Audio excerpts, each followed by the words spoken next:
ఆకలితో చచ్చిపోయినా అడుక్కోని మాత్రం అడుక్కోను. మరి డబ్బులు రావాలంటే ఎలా? అన్నా,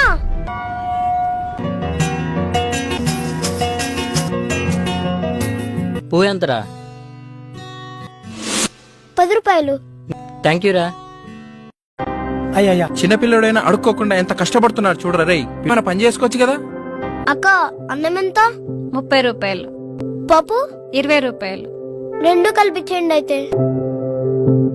అయ్యా పక్కనే కూర్చొని అడుక్కోమని చెప్పాను కదా, ఎక్కడికి వెళ్ళావు? మనం అడుక్కోవద్దు నాన్న. అడుక్కపోతే తిండెట్లా వస్తుంది అనుకున్నావు? పూలమ్మే నాన్న. ఇదిగో. కలిగిన బాధలన్నీ కదలకు చేరువాయే, బ్రతుకు